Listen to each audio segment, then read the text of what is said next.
Hi, this is Jeffrey Tucker, and you're listening to the Libertarian Christian Podcast. Thank you so much for listening. You might also consider supporting this podcast by sharing it and even donating. LCI needs your help so it can continue creating great content. Welcome to the show that gets Christians thinking about faith and politics. Get ready to challenge the status quo, expand your imagination, and tackle controversy head on. Let's stand together at the intersection of faith and freedom.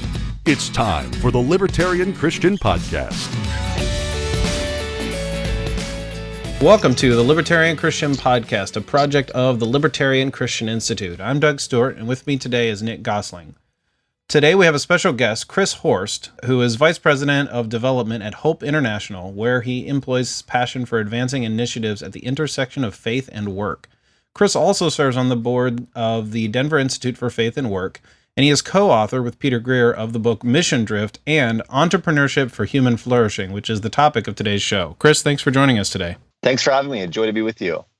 You know, your book, which was put out by a kind of a joint effort with the American Enterprise Institute and Values in Capitalism, Entrepreneurship for Human Flourishing. I picked this up at a conference. I think it was one of the HOPE International conferences in Pennsylvania a couple years ago.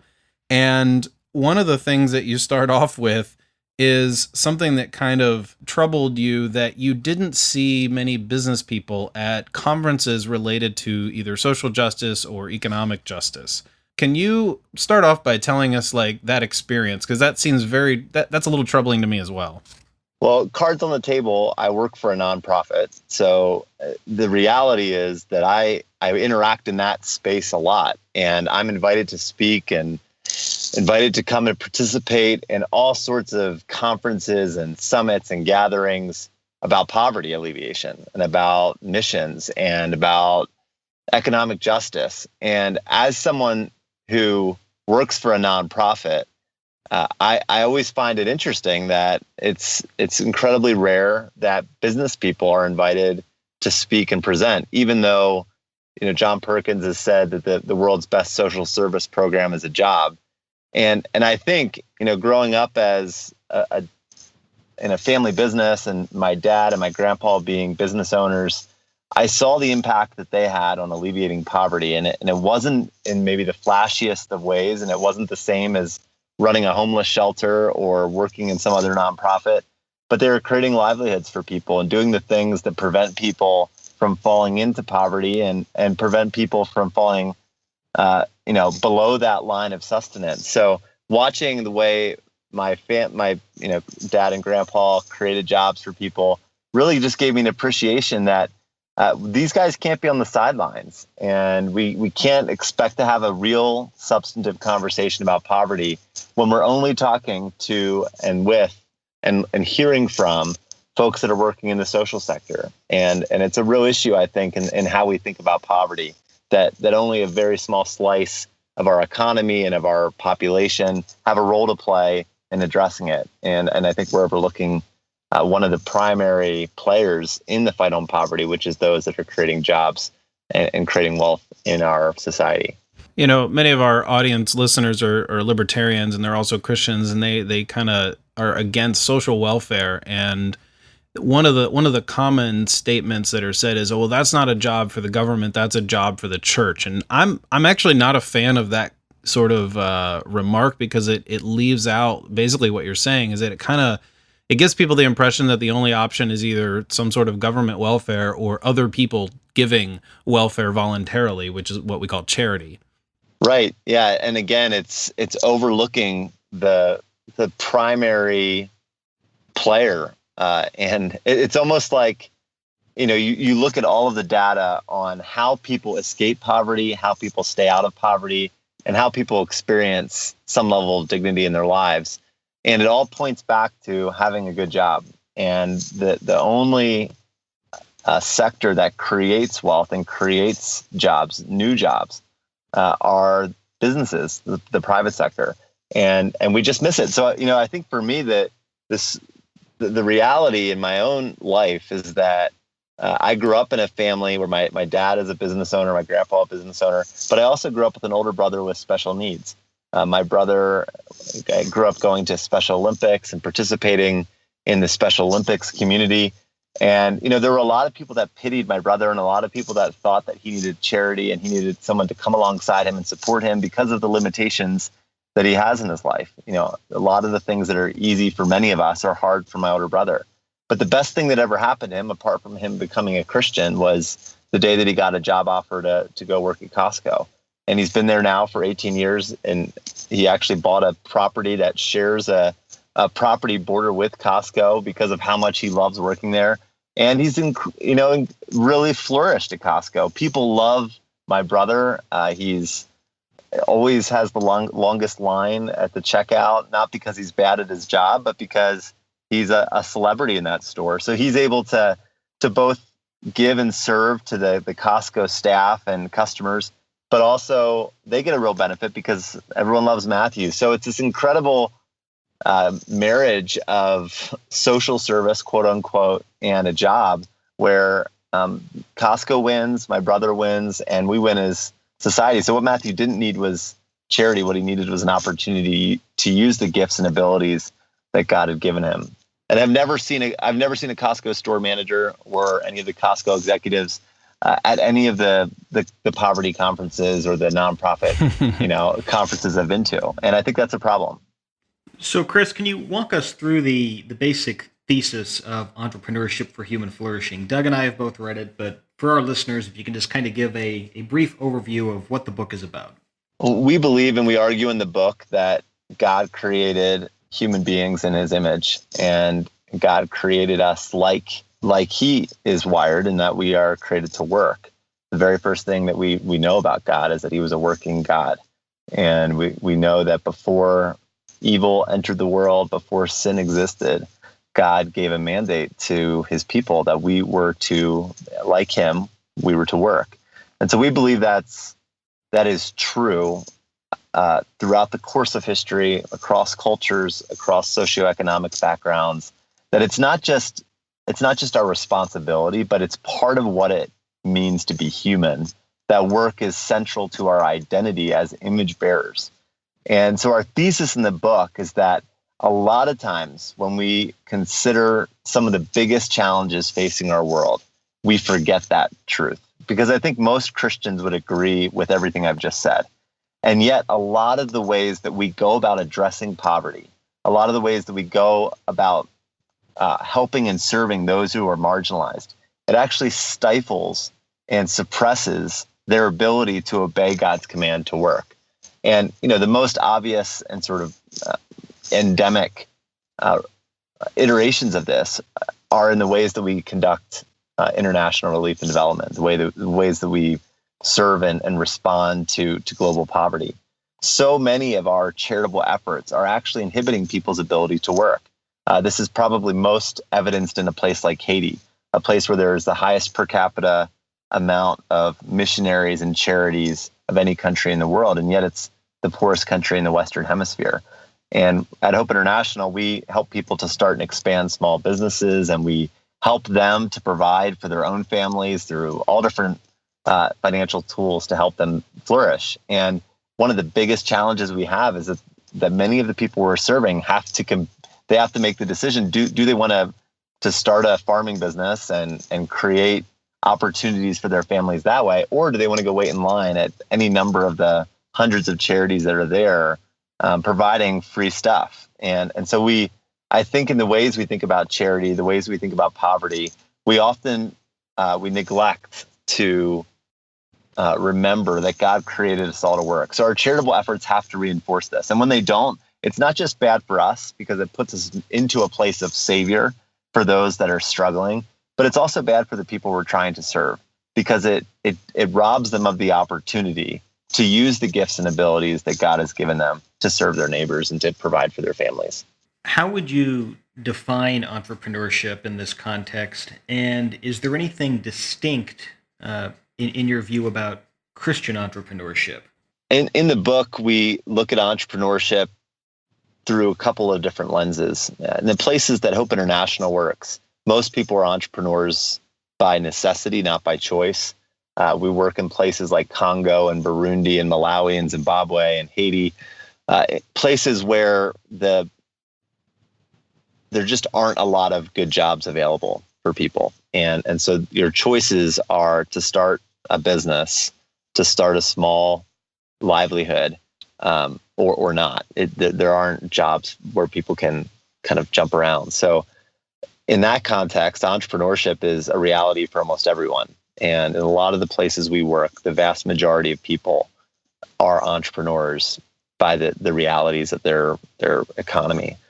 And then we look at, like, if entrepreneurship starts there with, let's say, a family who buys clothing in the city center and then resells it in their community, or buys seeds to start a small, farm of some sort at their home. Then it extends the whole way up to Costco, which I talked about earlier. And obviously in the case of Costco, they're creating jobs for thousands of people. And really entrepreneurship, we look at it sort of on that spectrum from the woman selling bananas out of the front of her house to the Fortune 500 company. And every size company along that spectrum has a role to play in promoting human flourishing. And it is true that there should be a stark difference between the way a Christian leads a company and the way a Christian is an entrepreneur and someone who's not. There should be. There isn't always. But when I think about, like, a company like Hobby Lobby, for an example, which is obviously a really prominent case of a Christian-led enterprise, when you listen to the Green family and David Green, the founder, talk about Hobby Lobby, you hear woven into the way they think about their business, their Christian faith, at all aspects of the business. So they close on Sundays, we know that. But hearing David talk about it, he says, I want my people to experience Sabbath. I want to structure my company in a way so that we can be well-rounded people and create rest for individuals so they can be with their families, so they can go to church, so they can catch their breath, even though we could squeeze out more profits if we were open both days of the weekend. It's in the way they pay their employees. They pay more than they would need to. They pay more than their competitors because they believe that they will have employees who are more satisfied and who give more to the company than if they paid them the absolute minimum. In their benefits, in the types of products that they sell and do not sell, in the way in which they rejuvenate communities where they open stores. Their faith informs all aspects of what they do. And I think that's, again, on that same spectrum. It's true for a massive company like Hobby Lobby. It's also true for Christians who are starting and expanding small businesses here in our country and around the world. Along the lines of something you just said there, Chris, about like taking care of the employee and providing good benefits and a good culture to retain those employees, I think that's sort of the direction the general market is going in. We have the conscious capitalism ideas, stakeholder integration, all these sort of concepts that seem to be kind of coming to the forefront of modern business. Is that your observation? Do you think that's the direction things are going in over the coming decades? I do. And, I think that's the exciting thing about our economy right now and sort of the way in which nonprofits and for-profit companies are starting to resemble each other more and more in some ways. One of the most robust analysts of both the current reality and the trends in our marketplace is the guys at Eventide Funds. I'm not sure how much you've tracked with them, but two Christians started the company. They're immigrants here from India. And Robin John, who is one of the two founders, has this really sophisticated view of analyzing a company's performance using a stakeholder paradigm. So they look at customers, employees, stockholders, vendors, and the environment. And they analyze each company based on how positively they are affecting those stakeholder groups. And then they make their investments with the mutual fund that they manage, the funds they manage. They make their investments based on the scoring that comes out of how companies perform. And they're one of the companies that famously avoided the subprime mortgage collapse. They stayed out of that because they felt that subprime lenders were thriving as their customers were languishing. So it was an extractive business as opposed to a business that resulted in all the stakeholders benefiting. And they've been one of the top performing mutual funds. My wife and I are invested in and even tied it. But I'm just sharing as a Christian and seeing the way in which they're thinking about business, I think is really on the leading edge of really good Christian thought on the economy. And I think it's, what their results are validating is that business done the right way is good business. And it might not create the most benefits in the short term, but in the long run, doing business ethically according to Judeo-Christian values, it actually is what's best for all the stakeholder groups in the long run. Earlier you mentioned that people in developing countries, by the nature of their economies and their, the state of their governments and their just situation in life, that they kind of are forced to be entrepreneurial or look for a handout. In our country, we don't quite have that problem. And yet, I can imagine some people listening and thinking, well, I'm not really entrepreneurial, and I don't have to be because I can go find a job, but I don't really know. How does this apply to somebody who doesn't consider themselves entrepreneurial in the sort of traditional stereotypical sense? How can they apply? Because you do deal with this in your book. How do they apply the principles of entrepreneurship or of just good Christian work ethic, I guess, in a way that promotes human flourishing if they're not, the leader of an organization?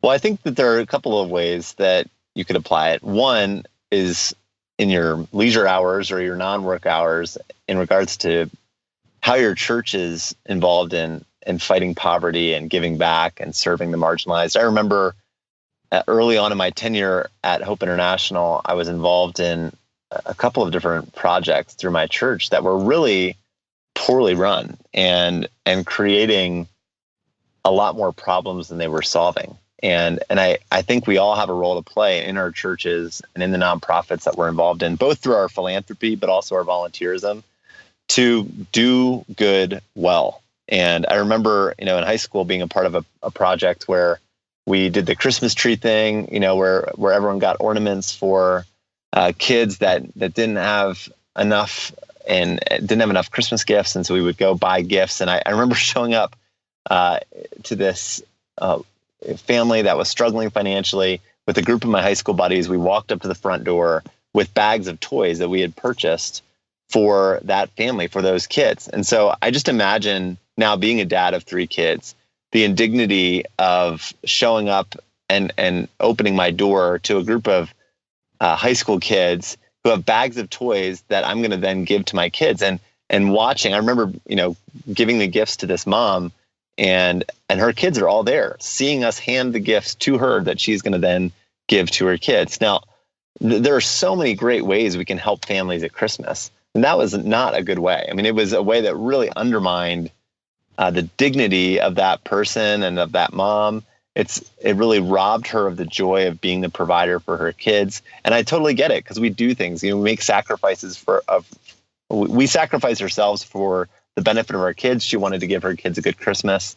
But I contrast that to something that happens here in Denver called the Christmas Store, where you can donate gifts, and then those gifts are then sold in a store, a consignment shop, that parents that are struggling financially and aren't able to buy all the things they want for their kids, they can come and still have the dignity of buying gifts and choosing what they want for their children.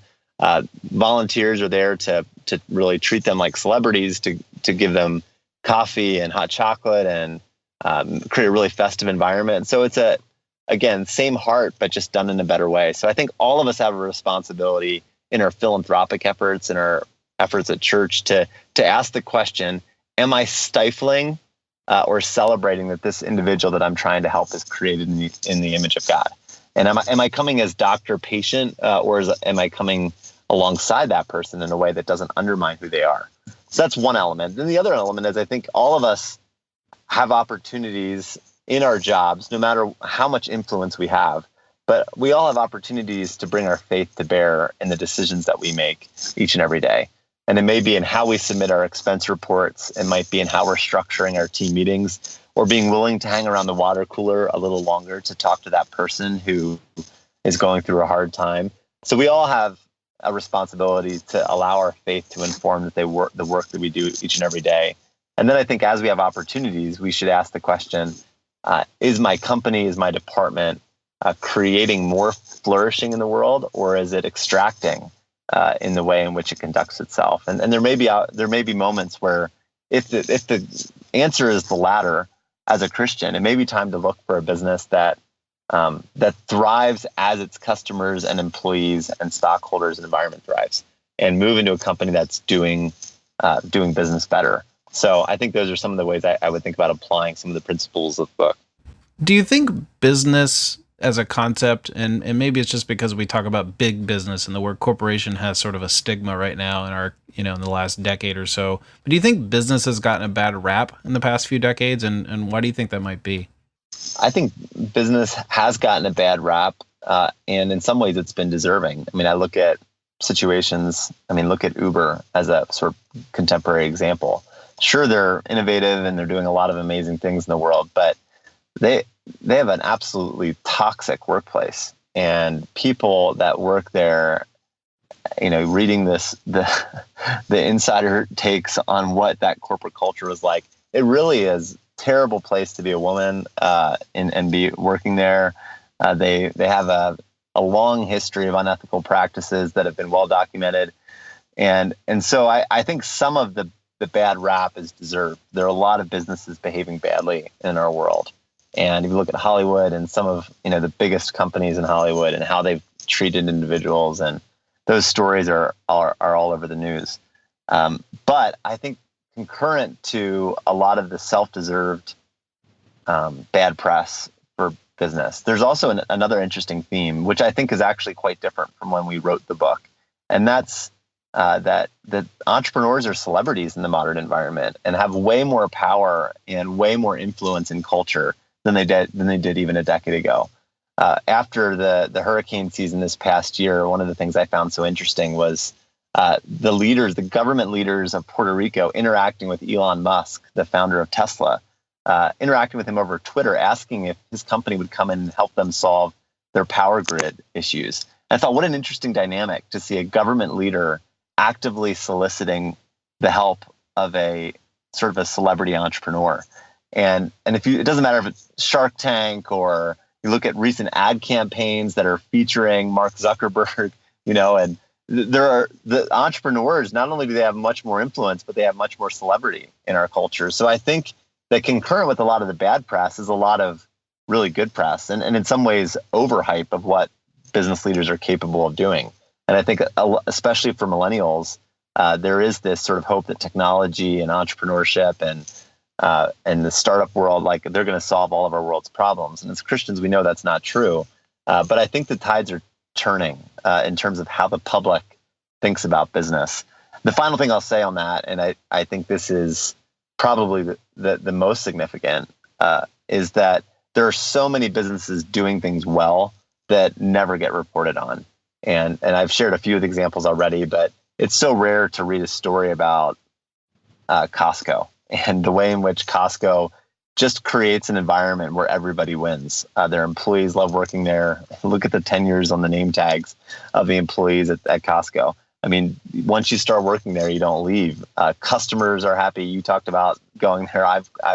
My wife and I are there every week as well, and customers are happy. The vendors get paid well. They get paid on time.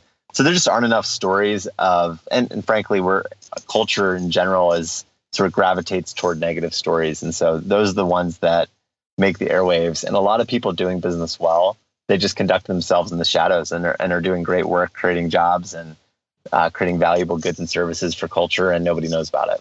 Chris, along the lines of shows like Shark Tank and things of that sort, another show that's been doing pretty well, at least as far as I know, over the last 10 or so years, has been like Undercover Boss. And, I'm not saying I endorse like the idea of, I'm going to lie to my employees and go undercover, but I think the positive aspect of that is that it showed senior executives in larger businesses taking on a more active role, caring about their people.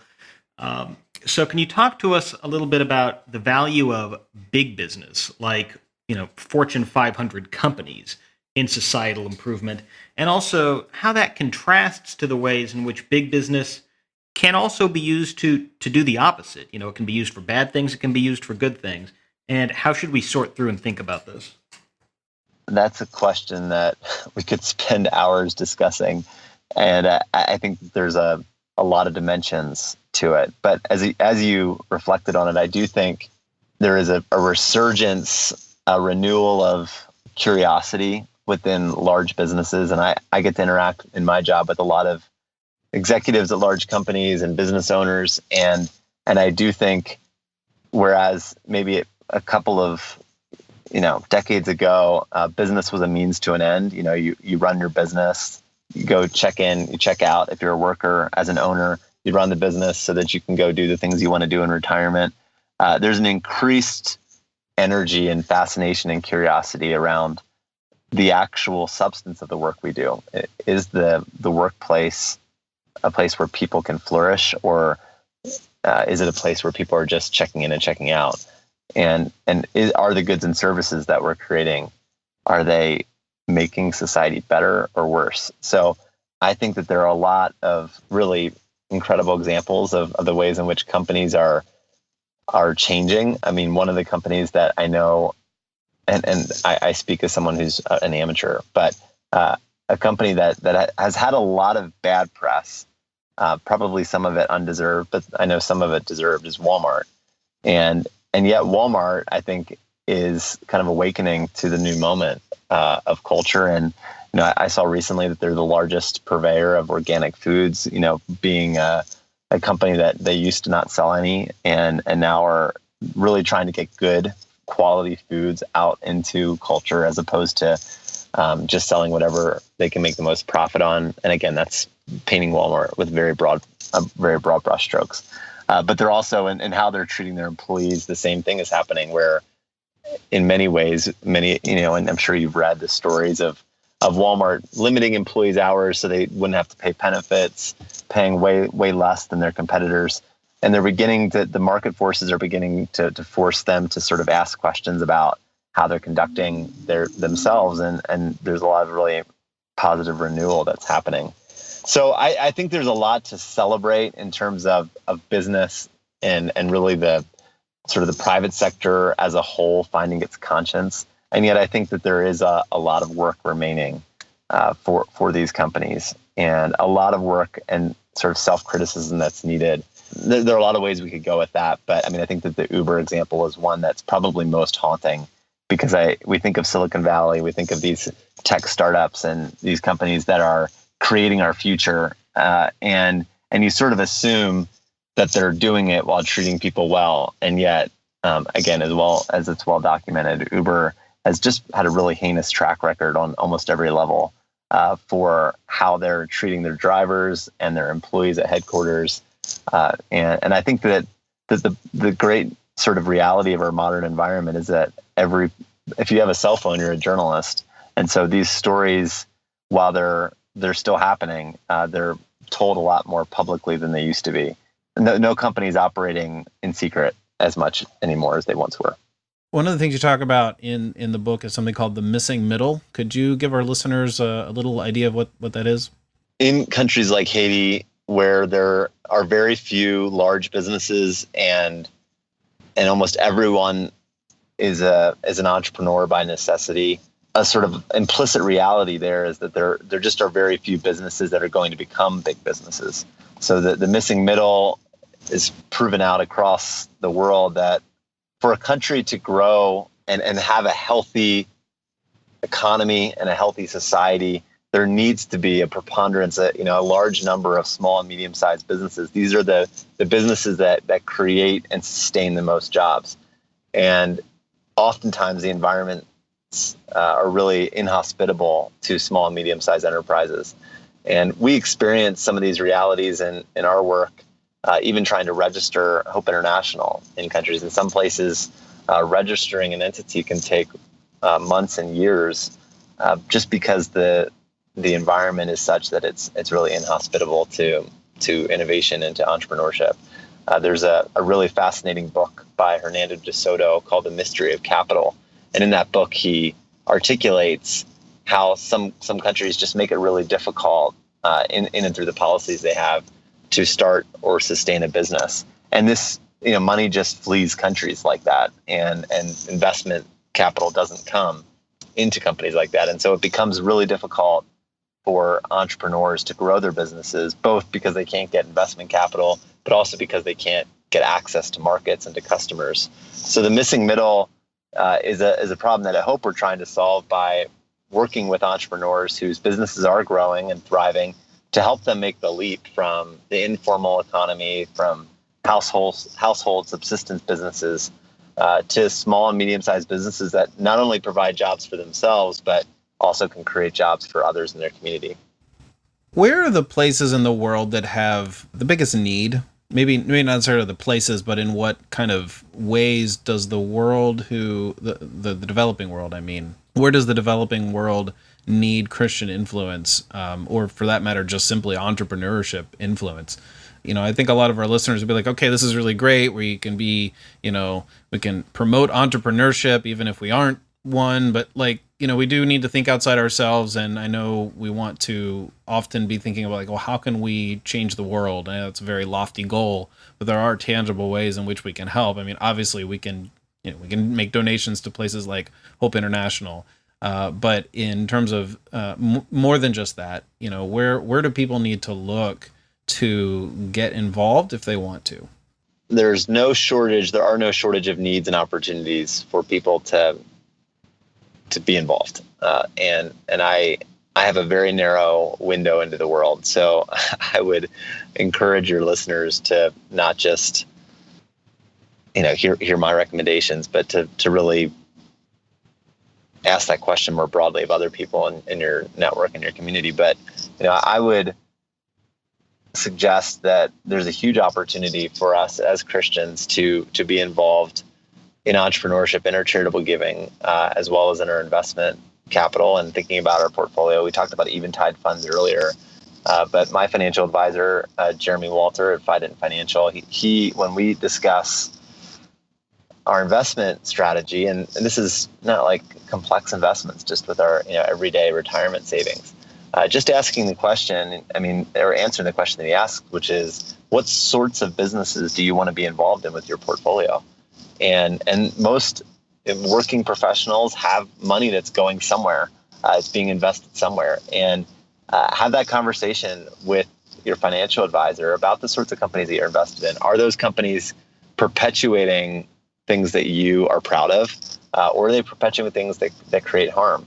And my conversations with our advisor began with sin screening. We don't want to invest in some of the mutual funds that have money in big pornography companies or companies that otherwise victimize people, but really have advanced over the years to be able to ask the question, all right, which companies among these options, which are the ones that are doing the most good in the world and treating their people well and creating the best products?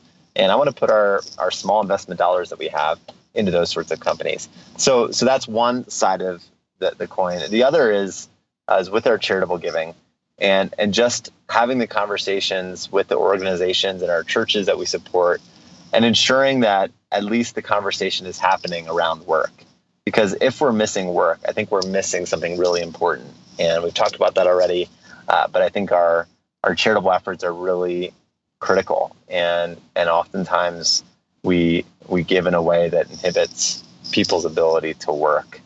And so I would encourage your listeners to have that conversation. And in terms of other organizations that are out there in the world doing this, I would point you to a few organizations that we're partnered with. Partners Worldwide out of Grand Rapids is a really fantastic organization helping Christian business owners, small, medium-sized business owners all over the world, local business owners, not Americans or expats, but people that are in the community, helping them to create businesses that do good in their communities. Praxis is another group out of New York. They have a really terrific accelerator where they're working with 12 nonprofit and 12 for-profit founders every year. And their businesses and nonprofits are working all around the world and doing really incredible things. Sovereign's Wealth Sovereign's Capital is another organization founded by Henry Kasner, and again is an investment fund that really targets Christian-led enterprises operating in the developing world and in emerging markets. And then Chalmers, a group that's based out of Covenant College in Tennessee. And Chalmers, again, works all around the world, really emphasizing these principles. And their founder, one of their founders, Brian Fickert, is a co-author of a book called When Helping Hurts. And that would be a great follow-up resource if you want to learn more on this topic, would be to read When Helping Hurts. I think it's a great introduction to this sort of dynamics of charity and poverty and how a lot of times our attempts to help do more harm than good. Yeah, you mentioned Praxis, and actually one of the founders of Praxis, Isaac Morehouse, has been on this show and has published a lot of stuff actually on our website, so we know Isaac well. So Chris, as we kind of wrap this up here, what would you say excites you the most about where you think things are going and about the prospects for really ending global poverty or materially alleviating global poverty? Where is the most optimism as you see it as we go forward? Well, the greatest untold secret of the world today is that extreme poverty is decreasing at unprecedented rates. And it doesn't matter what metric you look at, whether it's people's earning potential and how much money they're making, or you look at literacy rates or rates of people that are suffering malnutrition. I mean, across the board, these metrics are all sinking. And it's happening even though the majority of Americans think the world is getting worse off, even though the data suggests just the opposite.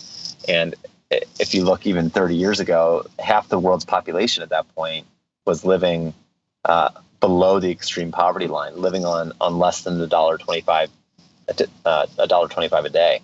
And today it's around 10% of the world's population. So just over 3-ish decades, the percentage of people in the world living right on the line of survival was about 50%, and it's now down to about 10%. And that's happened according to a number of studies, but one that I've most recently read was out of Yale and the Brookings Institution. And they said it's because of the expansion of globalization and capitalism. So business and the opportunities for business people to grow has created opportunities for people to work, which has created opportunities for people to escape poverty. So I think to close out, the thing that makes me most excited is that Christians have an exciting role to play in that. One of my friends here in Colorado is a guy named James Reuter, and he and his wife owned a pallet company. It's one of the least flashy businesses you can imagine, but they manufacture, remanufacture, and repair pallets, wooden pallets. And I remember when I first met James that his business was really, he saw it as a necessary evil. Like it created wealth for him and his family, and it created opportunities for them to give charitably and to go on mission trips, but it was a really unhealthy business, and he would be very forthright about this. And over the course of the last decade, God has really changed his heart and changed their hearts, and seen that they have an opportunity, not just in their charitable giving and their involvement at church, but in and through their business, to create good in the world and to be a part of the work God's doing of redeeming all things to himself. And so over the course of the last decade, they've gone from a business that had like 300% turnover every year down to almost zero. They went from a company that was paying their employees the very minimum they possibly could to now paying people wages that allow them to provide for their families. And while they're doing that, they also had this incredible opportunity to start serving refugee families specifically. So right now they have 120 employees. Over half of those employees are refugees from Burma who live in Denver. And so they've really invested in this community of people, creating opportunities for them to experience dignifying work, paying them well. They're doing citizenship classes. They have chaplains on staff that provide counseling services to these employees who have been through a lot of trauma in being refugees to our country. And the business is flourishing, and it's more profitable today than it ever has been. And it's allowing James to hire more people, allowing him to give more charitably. And so it's this really beautiful picture of how the renewal of their curiosity and imagination and faith about their business itself has created good in all areas of their lives and their businesses, and all in their areas of business performance. And so in and through their business, they're seeing that as entrepreneurs and as business owners, they don't have a backseat role to play or a philanthropic role to play exclusively, but they have a role to play in alleviating poverty and creating opportunities for people to flourish in and through the work that they do each and every day. And I think that's what gives me hope. Chris, I think stories like that help us visualize the kind of things that we can do if we set our hearts and our business and our mind to changing the world in a way that brings about human flourishing and understanding how we can contribute to the broader progress that is going on. And so I'm really glad you were able to come on to talk about your book today and talk about what it is that we can do, what we can promote in the way of Christian entrepreneurship for the benefit of human flourishing. So I just want to thank you for being with us. I loved the conversation, and I'm grateful for the work you guys are doing. It was our pleasure having you on today. Well, that wraps up another episode of the Libertarian Christian Podcast. If you'd like to reach out to us, you can email us at podcast@libertarianchristians.com. You can also find us on Twitter at LCI Official. You can find us on Facebook, and of course, our website, libertarianchristians.com. Thanks for listening, and we'll see you next time. The Libertarian Christian Podcast is a project of the Libertarian Christian Institute, a registered 501c3 nonprofit. The audio engineers were Doug Stewart and Jason Rink, and voiceovers were by Matthew Bellis and Caitlin Horn. If you'd like to find out more about the LCI, please visit us on the web at www.libertarianchristians.com.